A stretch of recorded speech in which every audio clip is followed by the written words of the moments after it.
Good morning, good afternoon, or good night, and welcome to Command Power, the show in which we discuss all things Magic the Gathering with a focus on Commander. And welcome to another episode of our Card Spotlight series in which I highlight a card that I think should see more play in Commander. But before that, just a quick reminder to click subscribe if you enjoy my videos. We're well on our way to 1 million subscribers and your support means everything to me. And today I'm going to be talking about Elminster's Simulacrum. For 4 colors and 2 blue, it's an instant that says for each opponent, you create a token that's a copy of up to 1 target creature that player controls. This card is much more powerful than it seems at first glance. 6 mana is a lot of mana to leave up for an instant, but this is an instant that really affects the board. Getting 3 creatures at instant speed can be absolutely huge, and it can be particularly devastating if you're being attacked by your opponents because they think they have a good attack on you, and then you suddenly get 3 massive creatures to block them at instant speed. The fact that you can play this during combat is really powerful, and it can really swing the game in your favor. It does require everybody to have a creature for it to be at its best, but that's a pretty low bar to clear in Commander. It is definitely at its best in the late game, where everybody has their boards developed and they have a bunch of creatures down, so you have a good choice of what to pick. But what makes this even better than that is the current meta of Commander, which is so focused around value and ETB that this is almost always going to be more than just a 3 for 1. It's often going to be a 6 or 7 for 1, because if you're copying anything that draws cards or has an ETB where it destroys something, then you can just absolutely go nuts. That's ignoring the even more insane scenarios where somebody has something like Sepulchral Primordial in play, and you get a copy of that, and then you get 3 of their creatures. I remember there being one game where that happened, and then the Sepulchral Primordial brought back an Archaeomancer, which then brought back the Elminster Simulacrum, and it was a whole thing.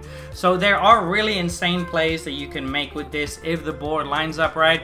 It is a little bit dependent on your opponent, so it does vary a little bit in power level, but it's so difficult for you not to get 6 mana worth of creatures with this. It's almost always going to be in the range of 10 to 15. If you could play 3 powerful creatures at instant speed for 6 mana, you'd absolutely take that deal, and that is what this card does around 75% of the time, I would say. It can be worse occasionally, but even getting 2 creatures out of this can be decent as long as those creatures are good enough. This is definitely a card that should be seeing a lot more play. It's only in 1% of decks, and I think the surprise factor is a great reason to give this a try and see how it plays out. So there you have it. Those have been my thoughts on this new spoiler. What do you think about this card? Please let me know in the comment section below. I read all comments and respond to all of them too. And if you enjoyed this video, don't forget to click like or subscribe. It really helps the channel. And until next time, take care. Woo!